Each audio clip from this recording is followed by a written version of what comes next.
सुनो क्लास 10 के स्टूडेंट्स, ये वीडियो टाइम पास नहीं है, ये आपका फाइनल हथियार है। क्योंकि साइंस के बोर्ड एग्जाम में आने वाले कुल 30 एमसीक्यू में से 30 के 30 सवाल यहीं से होंगे। जी हाँ, आपने बिल्कुल सही सुना, 30 के 30 गारंटीड है इसी वीडियो से। तो अगर आपने इस वीडियो को पूरा वॉच किया तो आपको किताब पलटने की कोई जरूरत नहीं पड़ेगी और अब आपको अलग से कोई नोट्स ढूंढने की जरूरत नहीं पड़ेगी और अब सिलेबस रिवाइज करने का टाइम भी नहीं बचा है। क्योंकि इस वीडियो में सिर्फ वो सवाल हैं जो जैक बोर्ड हर साल रिपीट करता है और इस साल भी रिपीट होंगे, ये 100% श्योर है।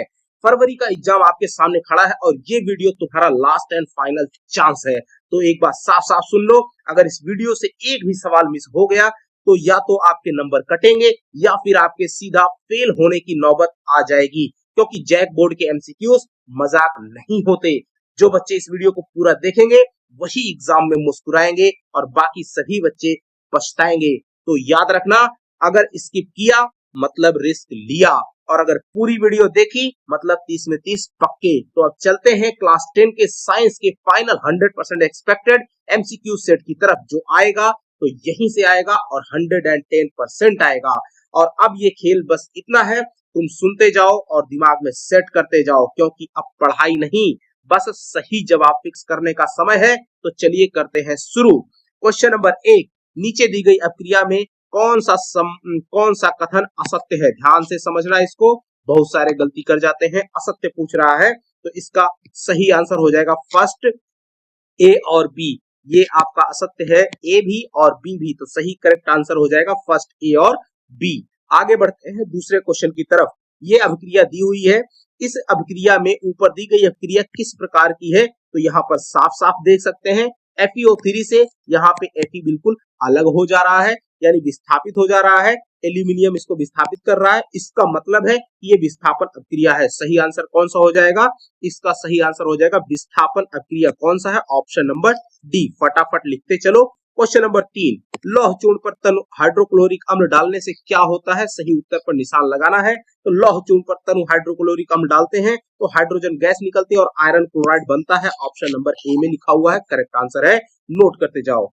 अगला क्वेश्चन है, कोई विलयन लाल लिटमस को क्या कर देता है? नीला। तो इसका पीएच मान संभवतः क्या होगा? लाल लिटमस को नीला करता है तो इसका पीएच मान क्या हो जाएगा? 10। आगे बढ़ते हैं क्वेश्चन नंबर 2 नहीं है, अगला आप नंबर डालते रहिएगा, इस नंबर से कोई मतलब नहीं है। कोई विलयन अंडे के पिसे हुए कवच से अपक्रिया करके गैस उत्पन्न करता है जो चूने के पानी को दूधिया कर देती है। ध्यान देना। तो आपको पूछ रहा है इस विलयन में क्या होगा? इस विलयन में HCl होगा, जो अंडे के पिसे हुए कवच से अपक्रिया करके गैस उत्पन्न करता है। वो गैस कार्बन डाइऑक्साइड होती है जो चूने के पानी को दूधिया कर देती है। बढ़ते हैं अगले क्वेश्चन पे। NaOH का 10 ml विलयन HCl के 8 ml विलयन को पूर्णतः उदासीन कर देता है। ध्यान देना, 10 ml को 8 ml पे उदासीन कर रहा है। यदि NaOH का 20 ml ले ले तो उदासीन करने के लिए इसका 2 गुना यानी कि 16 मिलीलीटर आपको जरूरत पड़ेगी। ऑप्शन नंबर डी इसका सही आंसर होगा, लिख करके रख लो। अपच का उपचार, यानी जो आपके पेट में गैस बन जाती है, जो एसिडिक होता है, उसको सही करने के लिए कौन सी औषधि का उपयोग करते हैं? तो एंटासिड यानी एंटी एसिड डालते हैं, यानी क्षार, जो न्यूट्रलाइज कर देता है रिएक्शन करके। क्वेश्चन अगला है, निम्नलिखित अपक्रिया के पहले शब्द समीकरण लिखिए। ये क्वेश्चन नहीं है, राइट, ये गलती से छपा हुआ है, इसको स्किप करो। आगे बढ़िए। अगला क्वेश्चन, निम्नलिखित में से कौन सा युगल विस्थापन क्रिया को दर्शाता है, प्रदर्शित करता है? युगल विस्थापन, ध्यान देना, युगल का मतलब होता है 2, यानी 2 बार विस्थापन, द्विविस्थापन जिसको कहते हैं। इसका सही आंसर है डी, AgNO3 यानी सिल्वर नाइट्रेट विलयन और कॉपर धातु। क्यों? कॉपर जो है सिल्वर जो चांदी है उसको विस्थापित करती है। अगला क्वेश्चन है, लोहे के फ्राइंग पैन में जंग से बचाने के लिए कौन सी विधि उपयुक्त होती है? तो ध्यान देना, ग्रीस बिल्कुल नहीं लगाया जाता, पेंट नहीं लगाया जाता, जिंक की परत चढ़ाकर, जिसे गल्वनाइजेशन कहते हैं। Option C. आगे बढ़ते हैं अगले क्वेश्चन पे। कोई धातु ऑक्सीजन के साथ अपक्रिया करके उच्च गलनांक वाला यौगिक निर्मित करती है, यह यौगिक जल में विलेय है, तो यह तत्व कौन सा हो सकता है? तो ये तत्व क्या होगा? कैल्शियम। ऑप्शन नंबर ए आपका करेक्ट हो जाएगा, इसका सही आंसर यही है। अगला क्वेश्चन है, खाद्य पदार्थ के डिब्बों पर जिंक की बजाय टीन, जिंक की जगह पर टीन का लेप क्यों होता है? क्योंकि जो टीन होता है, टीन की अपेक्षा जिंक अधिक अपक्रियाशील होता है, टीन कम अपक्रियाशील होता है और जिंक अधिक अपक्रियाशील होता है, इसलिए टीन की अपेक्षा जिंक अधिक अपक्रियाशील है। इसी वजह से डिब्बों पर जिंक की बजाय टीन का लेप लगाया जाता है। अगला क्वेश्चन, एथेन का आणविक सूत्र C2H6 है, इसमें कितने सहसंयोजक बॉन्ड है? तो 7 सहसंयोजक बॉन्ड है, इसके करेक्ट आंसर बी। अगला क्वेश्चन है, ब्यूटेनॉन चतुर कार्बनिक यौगिक है, कार्बन यौगिक है, जिसका प्रक्रियात्मक यानी फंक्शनल ग्रुप इसका क्या होगा, ये आपको बताना है। तो ब्यूटेनॉन ऑन कीटोन आ रहा है, तो क्या आंसर हो जाएगा? सी, कीटोन। खाना बनाते समय यदि बर्तन की तली बाहर से काली हो रही तो इसका मतलब क्या है? इसका मतलब है कि ईंधन पूरी तरह से जल नहीं रहा है, ऑप्शन नंबर बी, राइट। बढ़ते हैं अगले क्वेश्चन पे। अगला, मनुष्य में वृक्क एक तंत्र है जिसको किडनी कहते हैं अंग्रेजी में डियर। इसका जो संबंधित है एक भाग है, वृक्क एक तंत्र का भाग है, उस तंत्र का नाम बताना है, तो उत्सर्जन तंत्र से संबंधित है। पादप में जाइलम, जाइलम जो होता है, दो प्रकार के जाइलम और फ्लोएम जो होते हैं, तो जाइलम और फ्लोएम ये दो प्रकार की वाइन्स होती है, वीन्स होती हैं पादपों यानी पौधों में। तो यहाँ पूछ रहा है जाइलम किसके लिए उत्तरदायी होता है? तो जाइलम का काम है जल का वहन करना, जाइलम में जल का वहन होता है, ऑप्शन नंबर ए, राइट। बढ़ते हैं अगला, स्वपोषी पोषण के लिए कौन सी चीजें आवश्यक होती हैं? तो कार्बन डाइऑक्साइड, क्लोरोफिल, सूर्य का प्रकाश सभी होते हैं, तो ऑप्शन नंबर डी सभी इसका सही आंसर हो जाएगा। अगला, पायरुवेट के विखंडन से यह कार्बन डाइऑक्साइड जल तथा ऊर्जा देता है, यह क्रिया कहां पर होती है? तो माइटोकॉन्ड्रिया में होती है, नोट करते रहना। अगला क्वेश्चन है, निम्नलिखित में से कौन सा पादप हार्मोन है? साइटोकाइनिन इसका सही आंसर है, साइटोकाइनिन। और दो तंत्रिका कोशिका के बीच जो स्पेस होता है उसको कहते हैं हम लोग सिनेप्स बोलते हैं, सिनेप्स बोलते हैं, याद रखना। मस्तिष्क किसके लिए उत्तरदायी होता है? सोचने के लिए भी होता है, हृदय स्पंदन के लिए भी होता है, शरीर संतुलन। तो इसका मतलब इसका सही आंसर सही हो जाएगा, उपरोक्त सभी। अगले क्वेश्चन की बात करें, निम्न में से कौन सा पदार्थ लेंस बनाने के लिए बिल्कुल नहीं? तो जल होता है, कांच होता है, प्लास्टिक होता है, मिट्टी से हम लेंस नहीं बना सकते। अगला क्वेश्चन है, किसी बिंब का अवतल दर्पण द्वारा प्रतिबिंब आभासी, सीधा तथा बिंब से बड़ा पाया गया वस्तु की स्थिति कहाँ होनी चाहिए? तो वस्तु की स्थिति P तथा F के बीच, P मतलब पोल यानी ध्रुव, राइट, ध्रुव और फोकस के बीच होनी चाहिए, दर्पण के ध्रुव तथा फोकस के बीच, ऑप्शन डी। तीसरा क्वेश्चन, सॉरी तीसरा नहीं, अगला क्वेश्चन, किसी बिंब का वास्तविक तथा समान साइज का प्रतिबिंब प्राप्त करने के लिए बिंब को उत्तल लेंस के सामने कहां रखेंगे? तो बिंब को उत्तल लेंस के सामने कहां रखेंगे? इसको हम 2f दूरी पर रखते हैं, यानी दोगुनी फोकस दूरी पर, फोकस दूरी की दोगुनी दूरी पर, ऑप्शन नंबर क्या बन जाएगा? बी। अगला क्वेश्चन है, किसी गोली दर्पण था किसी पतले गोली लेंस, दोनों की फोकस दूरियां -15 सेंटीमीटर है, दर्पण और लेंस संभवतः कौन सा होगा? दर्पण भी पूछ रहा है और लेंस, यानी वो दर्पण कौन सा होगा, लेंस कौन सा होगा? तो दोनों ही अवतल होंगे, यानी दर्पण भी अवतल दर्पण और लेंस भी अवतल लेंस, तो दोनों अवतल, option A will be correct. Note करते रहना। अगला क्वेश्चन, किसी दर्पण से आप चाहे कितनी दूरी पर खड़े हो आपका प्रतिबिंब सदैव सीधा बनता है, संभवतः यह दर्पण कैसा होगा? या तो समतल अथवा उत्तल, वेरी वेरी इंपॉर्टेंट।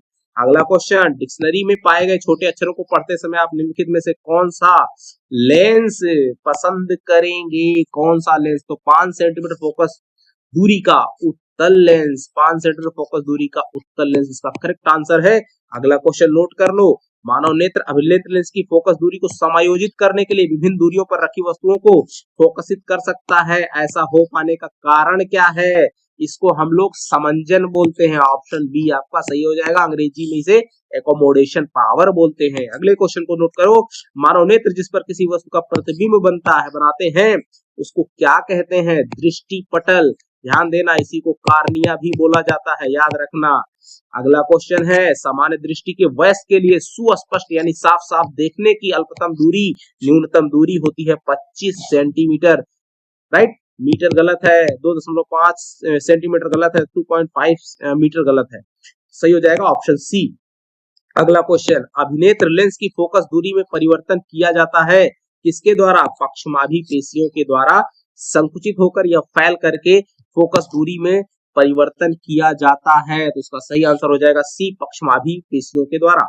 और अगला क्वेश्चन है, प्रतिरोध आर वेरी इंपॉर्टेंट, इसमें से आपको बता दूं ये ऐसे ही नहीं है, ये क्वेश्चन से आपको जैक बोर्ड में तो एग्जाम में आ ही रहे हैं, साथ ही साथ आकांक्षा एग्जाम देने जा रहे हो तो वहां पर भी एकदम गर्दा मचा करके इसी एक वीडियो से उड़ा करके आओगे। कम से कम यहाँ से 6 से 7 क्वेश्चन आप गर्दा उड़ा दोगे, राइट। प्रतिरोध आर के किसी तार के टुकड़े को 5 बराबर भागों में काटा जाता है। इन टुकड़ों को फिर से पार्श्वक्रम यानी कि समांतर क्रम में संयोजित कर देते हैं। संयोजन का तुल्य प्रतिरोध आर डैश है, तो आर बाई आर डैश का अनुपात का मान क्या होगा? उसका सही आंसर है डी 25। और अगला क्वेश्चन है, निम्नलिखित में से कौन सा पद विद्युत परिपथ में विद्युत शक्ति को निरूपित नहीं करता? ध्यान देना, वेरी वेरी इंपॉर्टेंट। नहीं करता मतलब गलत है। सो क्या हो जाएगा? I R square, option number B, ये गलत है, राइट। इसका मतलब यहीं पर ये सही होगा। अगला क्वेश्चन, किसी विद्युत बल्ब का अनुमतांक दिया हुआ 220 वोल्ट 100 वॉट इससे 110 वोल्ट पर प्रचलित करते हैं तो इसके द्वारा उपभुक्त शक्ति P = W/T। तो भाई पावर बता देनी है, कितनी हो जाएगी? इसकी पावर होगी 25 वॉट। इसका correct answer option number D.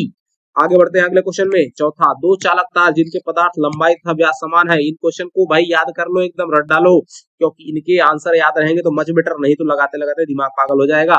विद्युत परिपथ में पहले श्रेणी क्रम और फिर पार्श्व क्रम यानी समांतर क्रम में संयोजित किए जाते हैं। श्रेणी क्रम तथा पार्श्व क्रम संयोजन उत्पन्न ऊष्माओं का अनुपात, वेरी इंपॉर्टेंट, ये सब आपके आकांक्षा पॉलिटेक्निक सब जगह पूछे जाते हैं। इसका सही आंसर ऑप्शन नंबर सी 1:4। याद करके एकदम फटाफट रख लो।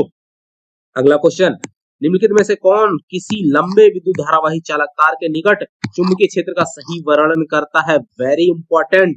चुंबकीय क्षेत्र की संकेंद्रीय क्षेत्र रेखाओं का केंद्र तार होता है। ऑप्शन डी इसका करेक्ट आंसर होगा, राइट। इस तरह से डंडी होती है और इसमें जो है चारों तरफ हर जगह ये सेंटर होता है, ये सर्कल रहती है चारों तरफ, राइट, बराबर, ये जो है क्षेत्र बनता है। आगे बढ़ते हैं। लघु पथन के समय परिपथ में विद्युत धारा का मान बहुत ज्यादा बढ़ जाता है, बहुत अधिक बढ़ जाता है। Option number C, right. अगला क्वेश्चन है, निम्नलिखित में से कौन से समूहों में केवल जैव निम्नीकरण का मतलब जो अपने आप से आसानी से सड़ जाती हैं, उसका वो पदार्थ है, ऐसे पदार्थ जो अपने आप से सड़ जाए, एकदम देसी स्टाइल में समझ ले तो केक जो खाता है, लकड़ी और घास, ये आसानी से सड़ने वाली चीजें हैं। कुछ लोग सोचेंगे सी वाला तो इसमें नींबू का रस है जो आसानी से नहीं सड़ता है, इसीलिए ये वाला सबसे मस्त जो ऑप्शन रहेगा वो डी सबसे मस्ट चूज ऑप्शन ये है। अगला क्वेश्चन नोट कर ले भाई, निम्नलिखित में से कौन आहार श्रृंखला का निर्माण करते हैं? तो आहार श्रृंखला बनती है जैसे घास को खाई बकरी, बकरी को खाया आदमी, तो यहाँ पर फूड चेन बन गया। ऑप्शन बी आपका करेक्ट हो जाएगा, बिल्कुल। अगला क्वेश्चन नोट करो, निम्नलिखित में से कौन पर्यावरण मित्र व्यवहार कहलाते हैं? बाजार जाते समय सामान के लिए कपड़े थैले ले जाना, ध्यान देना, ये सही बात है। उसके बाद कार्य समाप्त हो जाने पर लाइट बल्ब या पंखे का स्विच, ये भी सही बात है। माँ द्वारा स्कूटर से विद्यालय छोड़ने के बजाय तुम्हारा विद्यालय तक पैदल, ये भी बहुत बढ़िया बात है। तो ऑप्शन नंबर डी, यही हमारा पर्यावरण फ्रेंडली बिहेवियर कहलाता है, सभी के सभी। और लास्ट क्वेश्चन है, मेंडल के एक प्रयोग में लंबे मटर के पौधे जिनके बैगनी पुष्प थे का संकरण बौने पौधे जिनके सफेद पुष्प थे से कराया गया। इनकी संतति के सभी पौधों में पुष्प बैगनी रंग के थे, परंतु उनमें लगभग आधे बौने थे। इससे कहा जा सकता है कि लंबे जनक पौधों की आनुवांशिक रचना कौन सी थी? तो इसका सही आंसर एकदम याद रख लेना, ऑप्शन सी, बड़ा टी छोटा टी WW कैपिटल वाला, ये आपका सही आंसर होगा। तो इस वीडियो के बाद अब आपको कोई भी कहीं लफड़ा नहीं होने वाला, कहीं कोई वीडियो देखने की जरूरत नहीं पड़ेगी। तो इसी वीडियो को अब यहाँ पर समाप्त करते हैं।